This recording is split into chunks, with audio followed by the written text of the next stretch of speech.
gonza musindika ya sente eri abagalwa abo mu nyaffe Uganda ng'okwesa enkola ya tap send enkola eno nnungi ate nga yeesigika. Kati genda mu simu yo odownloadinge app ya tap send TAP olwono nawe weeyunga ku mpeereza ennungi mu kusindikira abagalwa abo. Kozesa promo code Kasuku nga toyawuddeemu. Abali mu UK ojja kufuna pound 10, Europe ojja kufuna euros 10, USA ojja kufuna dollars 10, Canada ojja kufuna dollars 10. Ate nga kino kisinzira mu nsi mw'obaoli. Kati gwe abadde atawaanyizibwa mu kusindika ensimbi eri abagalwa abo. Okumanya ebisingako okufuna app ya tap send ebifudde byangu nga tukusindikira abagalwa baffe ensimbi mu bwangu ddala. Uganda Diaspora Culture and Tourism Event presents East Africa Culture and Tourism Expo Dallas, Texas 2023 from 1st to 4th July 2023. Registration fee is $250 and vendor table $500 payable at Post Bank Uganda account number 11100370000790 or www.udcate.org and send proof of your registration to presidential@gmail.com. If you come from Uganda, Kenya, Tanzania, Rwanda, Burundi, South Sudan and DR Congo, this is your time to explore, learn, share ideas, discover new places, make friends and have fun. For more information, call +256 7833 77999 or WhatsApp +197 279 91241. The East African Culture and Tourism Expo Dallas, Texas 2023 is powered by Nile Holdings, Post Bank and Teddy's Events Deco. Are you looking for experts in branding and printing works? Tay Business Solution is your #1 provider of branded and customized promotional items, digital printing, offset printing, security printing, events printed materials, corporate wear and uniforms, indoor and outdoor signages, fabric printing and computerized embroidery, adverts and animations. Find us on Nkrumah Road, Light Arcade, room number C08 to C16. Call us on 0773 058 512 or 0758 954 450. Email us at info@tetebusinesssolutions.com. Alternatively, visit our website at www.tetebusinesssolutions.com. 2023, that is my tagline. Okulimba nsirika. So, buli lwenjogera, mba njogera ki? Mazima. Merere. Aha. Now, of course, before we go any further, nachaza ko Kaye wano. Nongamba nti Kasuku gwo wago omwana oyo. Simaye wachi buli muntu bagamba nze muwaga. Kaye mubbi. Kaye, Wisdom Kaye is a fool, is a thief, is a masquerader. Sitera kwagala kukozesa bigambo bivuma. But abantu abamu webbango botamuwemukira osula teweebisse.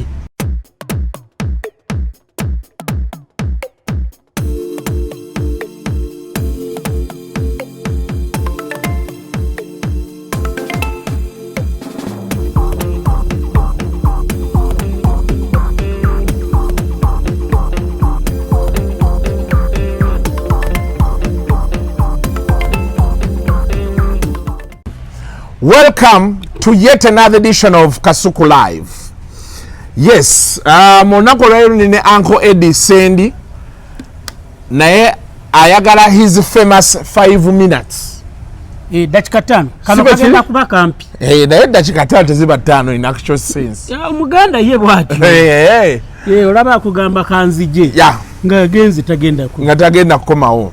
Ngajja kusanga lumanyi soko buze kubatulana n'abatuwuliriza. Abatulaba naye abaye abatuwuliriza nga tebatulaba. Wabera wabateka ku YouTube nakola ebibiye ng'awulira buwulizi nga talaba. Okay. Abatulaba n'abatuwuliriza Eddy Sendi ge manya gange. Kasuku Live is home. Yes. Nasalawo okulimba nsirika. 2023, that is my tagline. Okulimba nsirika. so buli lwenjogera mba njogera ki mazima merere. Aha. Now of course before we go any further nakyazako Kaye wano nongamba nti Kasuku gwe waga omwana oyo simanyi waki buli muntu bagamba nze mumuwaga. Kaye mubbi. Kaye, Wisdom Kaye is a fool, is a thief, is a masquerader. Sitera kwagala kukozesa bigambo bivuma. But abantu abamu webbango botamuwemukira osula teweebisse. Okay. Kaye yakoze byajja ku channel wano n'anvuma. Nengamba no sigenda muddamu all I learned it yanvuma ne beyanvuma saabiwuliriza kwamba manyize ne ekintu newala nnyo negative vibe. Kyova olaba nti embwa nga eyalumbuye sigiwuliriza simanyi lumbuye byayogera. Kati ne Kaye this time round yazzeemu alina channel kwe yabadde.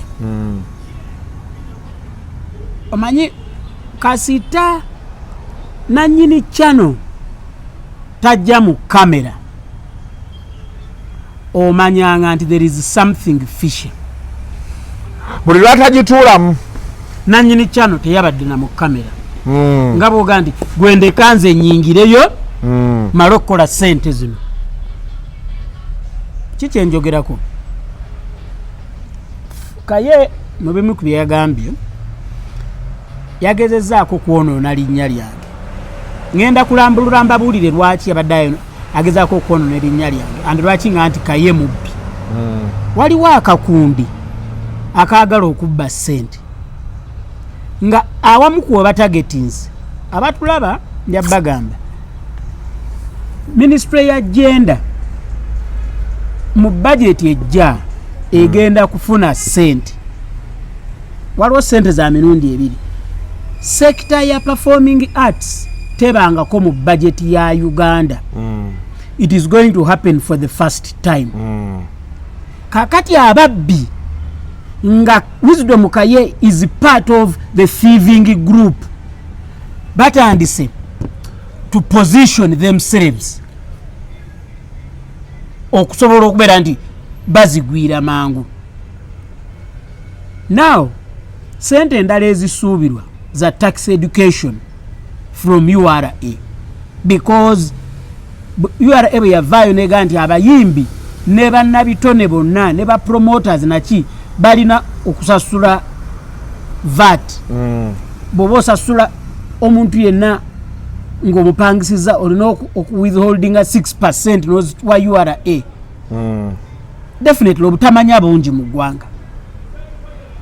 The cries that came out were for we need tax education. Tetuganye kusasula ne basooke batunyonyole tufere tubitegeera ebyo ne wajjawo ekirowoozo kya tax education. Akati ababbi nga batuma Kaye and he's also part of the thieving group. Nenvaayo nenkuba torch mu kintu ekyo. Nagamba ki? Nagamba ti bwe kubanga kulonda abantu bagenda kola tax education baleete an independent firm, audit firm nga bolaba Ernst and Young nga bolaba PwC okiraba eziri kwegamba international ezirina reputation to protect bagamenti ezo gobo jango gamba nti oyagala kola tax education ye conducting interview okitegeera si kujango ozuuza mutwe tinzenze Wisdom Kaye owoggana nnyo owemula tolina mpisa tolina magezi you are nothing olinsi ya leta nti ojje bakugambe nti ye katukwata sente genda okole tax education. No. Present the CV of your team, present a plan, present Chicho oyagala kola presentation. Ngandirayo wakaredi yakendezeeko. Mugamba akendezeeko tufune ku mirembe. Tu recordinga is being an idiot.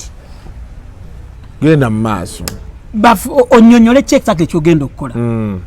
Abantu bangi abali mu government yenu aba abakolagana ne government yenu emirimu ekisinga tabagifuna on merit. Bagifuna through psychopathy. Bagifuna through backdoor. Bagifuna through nepotism. Kakati bana abali bobukunkumuka nga Wisdom Kaye. Bwe njogere ekyo remember nali kusanyuka nga connecting the Queen BS viewership of those who matter ebeeraawo waggulu awo kakati nga bakiraba nti ninya mugaati so ne bayimbula embwa yaabwe ki Maguja Kaye abatulaba njagala banyonyola. This lumpen came out n'agamba nti nze yandabanga ku Pride Theatre nga ngenda mu wino okugula costumes abakayimbira. Njagala obategeeza ti abantu abatamanyi art naye nga beefula nti bamanyi art nga Wisdom Kaye tulina bangi. Wisdom Kaye wamulabako mu biseera ebyo? Simulabangako. Ebyo bya Pride Theatre. I want to be sincere to you. Nakuyansi nze singa n'erinnya siryogera. Yes. No, njagala lumu Wisdom Kaye ayiwe CV ye. Wali alage his contribution, alage what he has contributed to art, alage baani bagamba nti ono namumanaginga, ono nadiringa naye bwent, ono nakola naye bwent. Kino ekibiina alage nti ono naliko consultant we, ono nakola bwent, wano nali wano. Nange nzije njiwe. Okitegeera? Bwino ku bwino. The only thing you will see, I was shouting here, and that is Wisdom Kaye. Njagala bategeeza. Abantu abatamanyi ati nga Kaye kino kye kizibu kyawe.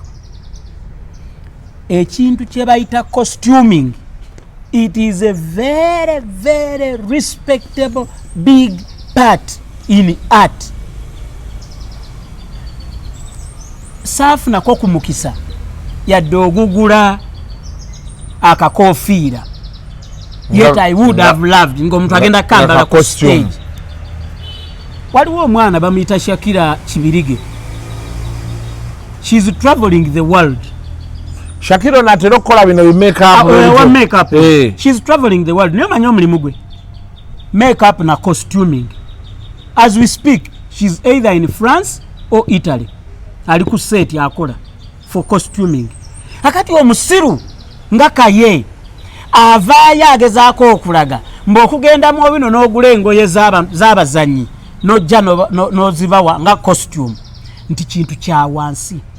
Ekyo kikulaga omuntu atategeera sekita mwali. Nja kugamba nti abantu abategeera art n'omwana akuba essasi. Omanyi okuba essasi? Kakati ku stage mu drama oba mu film oli akwata emundu ebeera toy gun. Kati backstage wabayo omwana akuba essasi era the best bullet omwana ateekwa akwata ekibiriti n'ateeka obuganga mu sirinda y'emmotoka waliwo oh god ekyuma kiva mu engine ya mmotoka bearing nga kiba wabawo ekituli, okay, n'oteekamu obuganga obwo n'ossaamu omusumaali. Kati gwe n'olinda wabaawo ki wadi gy'olira kubanga oli baga nti nja kukuba ggwe nga nja kukuba ggwe aba akola ki adrowing emundu agimutuluzaamu omwana wano n'akuba essasi. Gwe twali tulina the best bamuyita Ben Baylor Abwoli mu bakayimbira, yali mu bakayimbira kati nasemba mulaba ku Bat Valao, but I think yagenda ne bujingo. He was very good in stage, he was very good at effects ezo.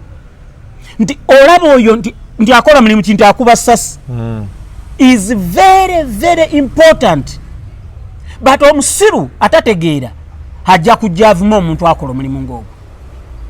Otegeera kye ngamba? Kitegeera bulungi ssebo. So What this boy is doing, okay, is bastardizing my brand.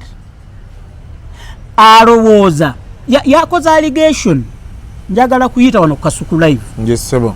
Nsiba Kaye $5,000,000 ate nzisiba Kiyisiraamu. Ekiyisiraamu kye kiriwa? Ndi yetasiba kuba mumanyi munaku. Yetasiba nze musibezi ajje aleeta obukakafu nti nze nali nsabyeko omulimu mu URA okola tax education. Yagambye nti wasaba. Nze nasaba. Nga tosabangako. Sisabangako. Why is he doing that? Naye omwana oyo. Kakati akola kye bayita agezaako. Manyi omusiru agezaako. Okitegeera? Kati a preempting a procurement process ya URA because it is very wrong singa bali tebannateekawo in a bidding process gwe noosaba olumu that can lead to your disqualification. Okitegeera? Oba togoberedde mateeka. Kati akyogera why he's trying to blackmail me and he's trying to malign my name and company. Ndi wali mbere nga sirinawo starting point. Bwoba oyagala osaba nja kuwa ekyokulabirako. Singa ogenda n'ogamba MTN oba in a corporate company nti osaba sponsorship nga bagenda kuwa naye nga tebannakuddamu official. Gwe n'ogenda ku radio n'ogamba nti MTN yampadde sponsorship ey'ekivulu kyange, straight away that will lead to the cancellation. Okitegeera? Nkitegeera bulungi. Kubanga oba olimba credibility yo babeera bagidoutinze tebannakuwa ogamba baakuwadde. Olwo banaakuwa togambe nti waguze emigabo. You are not a reliable person. Yes. But that is what this boy is doing. I dare him. Alete proof. Okay? Etali forged. Ngegamba nti nze nasaba mu URA. Abatulaba njagala bategeeza. People like Wisdom Kaye balina character gye beeteekamu all the time. Bo bawugana, bo boogerera waggulu, bagamba bw'atuuka awantu nassaawo not even fear, naye neyeefuula nga Majangwa. Abaganda mumanyi Majangwa yali musajja mulalu ng'alina mukazi we Nakirijja. Baabayimba nako. Kati abantu ne bagati oyo mumuwe kyayagala omulalu agende. Not me. One, nze omuntu yenna owa klasi ya Kaye saagala nze si discussing nina kino nina kiri. No. Nze muntegeera yange bino ebisinga abantu gye babikoppa mu nsi ezaakulaakulana.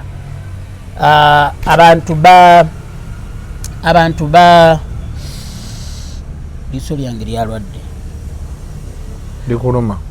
Sorry. Abantu bakola property shows, okay, oba celebrity crib.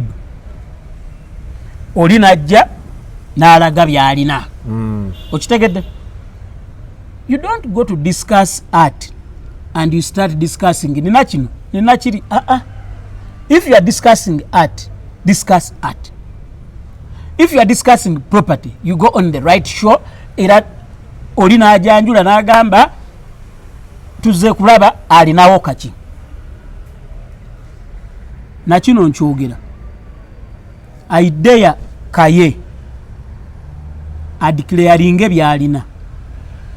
Nga buli kya declaring kiriko proof. Unquestionable. Ndi wagamba nti nina enju nga waliwo ekyapa, waliwo ekyapa ekiri manyage, waliwo approved plan, biru y'amazzi, proof y'amasanyalaze. Atulage byonna byalina. I will come out. Ensi esalewo ani asinga okuzitowa. 2 nsaba government Eddy wonno otabuse nsaba government etuyambe please stop entertaining every lumpen from where he comes from. Okay, umanya abantu bano bagenda ne bafuna omukisa nagendako ko mu meeting ngerimu a government minister, a government presidential advisor, you know, sometimes ne mu state house oli naagenda bwavaayo na assuming self importance which has no basis. And by the way kambabuulire olaba mu state house eyo bwabaayo party kyangu nnyo okusanga kameeza wali akameeza ka president nga kuliko kasasiro buli muntu neyebuza ono kasasiro yatuusa ate wano but because wabaddewo party okay anything can happen kuba ku party kujjako abantu ki bangi kati some of these people nga bakaye nabo beesanga mu bifo nga ye kasasiro ali kameeza abantu ne babuuza nti ono atuuseewo atya. One, he has moral authority to talk about art. I've been involved in art for the last 35 years, doing different things at different times and with different people and groups. Those who matter in performing arts know me. Those who matter know me. And those who don't matter, like Wisdom Kaye, don't know me. And I don't need them to know me. Oli musajja wange ne Kaye musajja wange lwakwate gwe oli musajja wange nnyo naye luli yakuyingira ne mumaga Kaye wachi okuba Sendi kumbe bulijjo waliwo abamutuma. Kaye yeke nyini mubbi ate musiru. And if this continues, I will give names of bani abamutuma. But tota chibenga tunachikenenula ndusu. Abatulaba mwewale nnyo abantu aboogera out of the blue, because I will ask Kaye okugenda nga agenda ku radio nga nvuma nsonga ki? Kuba yasemba okujja kutoka ntoko, you made peace. I cannot say I made peace with. Okay, lo zavaayo buli wamu gye zaali. Omanyi kiri kye nasemba mmanya. Ngenda kunyonyola kiri bwe kiti. When you see a pig wanting to play with you, okay, you will say, no. It's okay, stay where you are. You don't play with the pig because it will make you dirty. Okitegeera kakati atenga gwe oli muntu oyagala kubanga oli smart oli clean. Kati this is the same thing. Amvumye ekimala, so he's dragged me into the mud. And I've said today, it's okay, let me get dirty. But sometimes you need to get dirty first in order to be clean. Eddy totera kunyiga boti. By the way, Kaye omusajja olako okuba omukulu ennyo. Njagadde just clearing air. Kubanga mulane kusimba loli waliwo kakiripo akaali katambula weekend ewedde era nga akuwa ebibyo. Ati omanyi kye yagendeddeko? Nina ekintu kye njagala obbagamba batulaba. Nakantu akanyweze, tewakanywereze. Kaye omanyi okuddamu okwogera nga kye yeerippako was my submission about Narumansi. Nina ekintu kye njagala. Nenze nda tulina kye wayogera ku Narumansi. Saagala kudda ku Narumansi. Oba waki abantu bakunyigira nnyo ne bavaayo ne bakyo. Bantu ki? Sinnasanga muntu wansa alina kyangamba. It is an imbecile like Kaye coming out. Nina ekintu kye njagala obbagamba abatulaba. Munange. Kaye goes to State House. Then at the same time is maligning me because I commented on Bobby Wine's song. Mwewalanga nnyo abantu abalya mu lulime ne mu luzise. and abantu abo nze I'm a student of history abo abantu wabaako kyebalina kyebaliko and it is usually sinister. Ogamba oli mutabani wa Museveni president wabula ate owaana Bobi Wine era omuliko okitegeera ekyo tekisoboka. Tosobola kulya mu lulime na mu luzise unless you are self seeker. Otegera kyengamba kitegeera bulungi ssebo. Tosobola kuwagira Russia na Ukraine, it's impossible. Kati gwe olowooza waliwo kyagobaawo obo buba bubbi okitegeera oyo bw'ataba mubbi abambega aba self seeker naye ng'alina cloud gye yeeteekamu eyo y'okwagala okuwoggana. Manyi problem endala eriwo abamu ku ffe twakuzibwa mu nkuza ey'ekigunjufu. We don't go on shouting far everywhere. No, we are civil. We are not lumpens like Kaye. Abatulaba, I will be back if provoked further. And when I come back, I will come back with more information. Kubyenjogedde ekyo kituuza. Ojja kukomawo ne info if provoked more. Baani abamutuma about embwa ya Kaye Wisdom. Nchiddamu embwa ya Kaye Wisdom. On that I will fall on my sword. Oyinaka watandise nako toyogera kyota akole ki? Okulimba nsirika.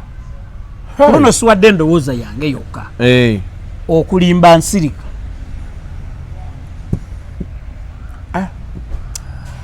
Kale. Anyway, if I'm provoked further nga bwe mbagambye nja kudda.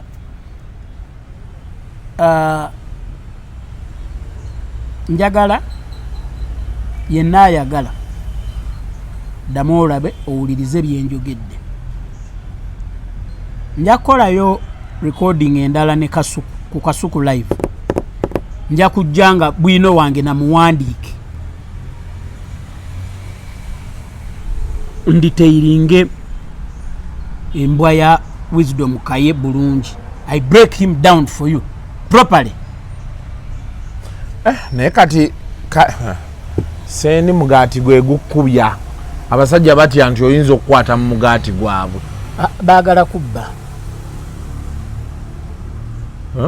Baagala kubba kati oyo yankuba lwakwagala kubba. Waliwo ssente zaagala okubbibwa. Why ebintu si byangu. Dakika 5 teziweze. Kaye omusajja omunoonyeza ebbanga n'ozomaze n'omufuna. Anti abadde ayagala kuwulira kinvaamu kyekyo. Kyekyo. Talina kye yali akoze oyo mu ate. Talina. Ate meeting zino ze yatugaze yatuulangamu ne genosale. Yatugamba baateesa bwe bajja. Tewabiwulira. Bwe bajja eyo concept yali Andrew Benon Kibuuka. That concept eya bwe bajja was started by Andrew Benon Kibuuka.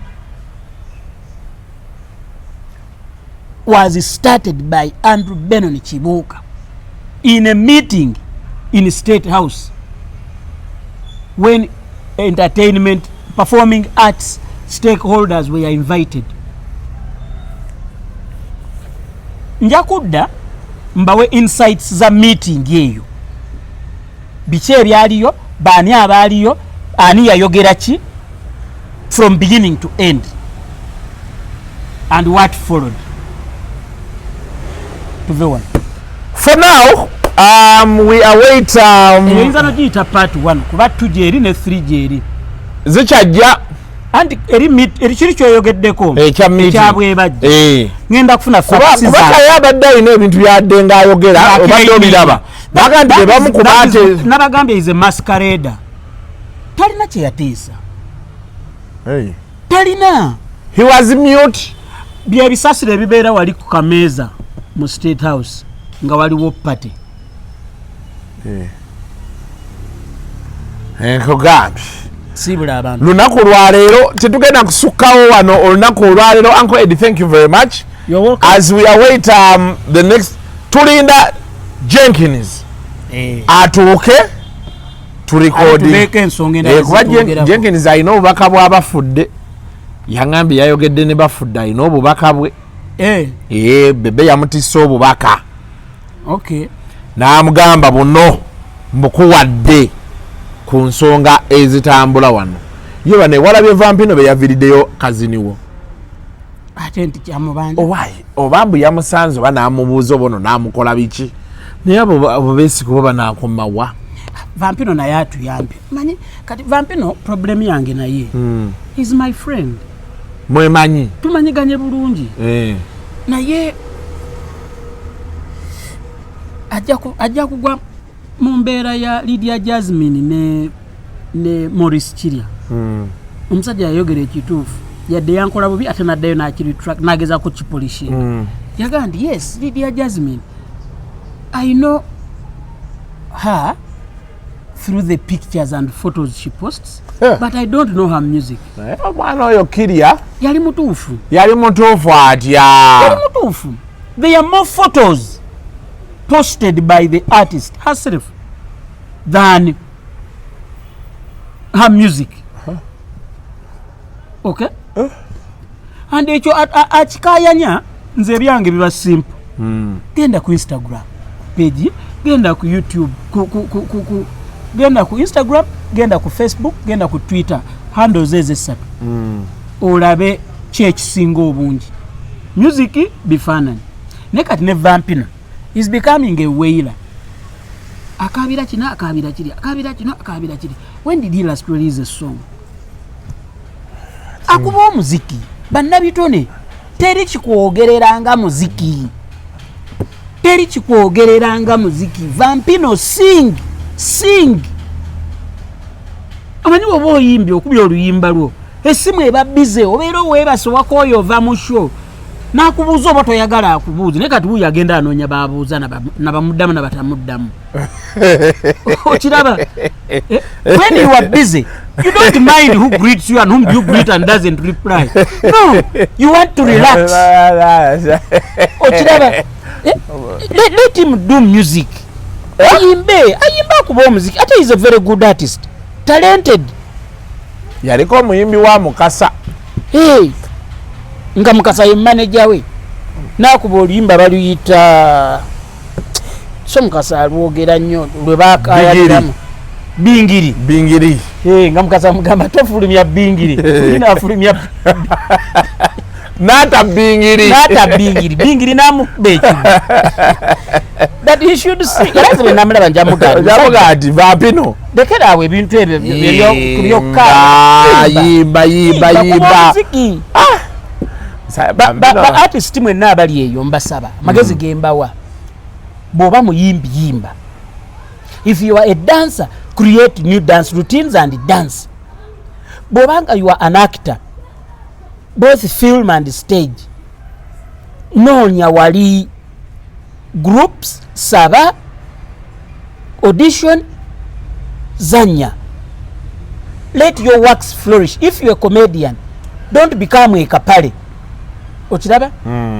Stunts and talking and this and that, apologies here and there, instead of acting. Ochitegera? We shall have a better peaceful world. Until next time, mubeere bulungi, mweraba.